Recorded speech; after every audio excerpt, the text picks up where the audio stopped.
Hello good morning students. IMUCT का result आ चुका है, बच्चों को स्पॉन्सरशिप मिल चुकी है, कॉलेजेस की एडमिशन स्टार्ट हो गई है।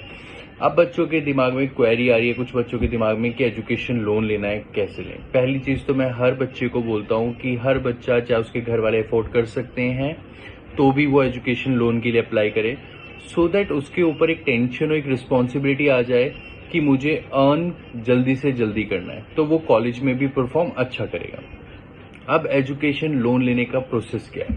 सबसे पहली चीज तो क्या होनी चाहिए, आप इंडियन सिटीजन होने चाहिए। आप इंडियन सिटीजन होने के लिए आपके पास क्या होना चाहिए, तो आधार कार्ड होना चाहिए या फिर आपके पास पासपोर्ट होना चाहिए। अब आपको एजुकेशन लोन तभी मिलेगा अगर आपका जो कॉलेज है वो UGC अप्रूव्ड या फिर AICTE अप्रूव्ड है। अब देखो, बच्चे हमारे पास बात करते हैं, हमारे पास DNS भी है, हमारे पास GP रेटिंग भी है, BSc भी है, BTech भी है। अब आपने सुना होगा कुछ लोग ये बोलते हैं GP रेटिंग वालों को एजुकेशन लोन नहीं मिलता। आपको एजुकेशन लोन मिलता है, बट आपको 3 कंपनी से हैं या 3 कॉलेजेस बोल दो जिनके लिए मिलेगा। एक तो ग्रेट ईस्टर्न हो गया, एक सेवन आइलैंड हो गया, एक MSc हो गया। आपको ये 3 में ही एजुकेशन लोन मिलता है। क्यों मिलता है? क्योंकि ये तीनों जो होते हैं आपको स्पॉन्सरशिप लेटर देते हैं, जिस स्पॉन्सरशिप के लेटर के बेसिस पे एजुकेशन लोन ले सकते हैं। दूसरी प्रॉब्लम क्या आती है, डीएनएस वाले बोलते हैं कि आप बैंक में जाते हो तो वो बोलते हैं कि हम जो है लोन उसी को देंगे जिसका 3 ईयर का कोर्स है, या ये बोल सकते हैं कि आपके पास ग्रेजुएशन होना चाहिए, और डीएनएस जो है वो क्या है, डिप्लोमा।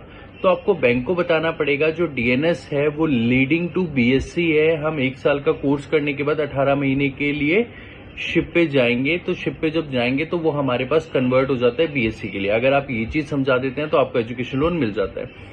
BSc और BTech के लिए आपको एजुकेशन लोन के लिए ज्यादा प्रॉब्लम नहीं होती।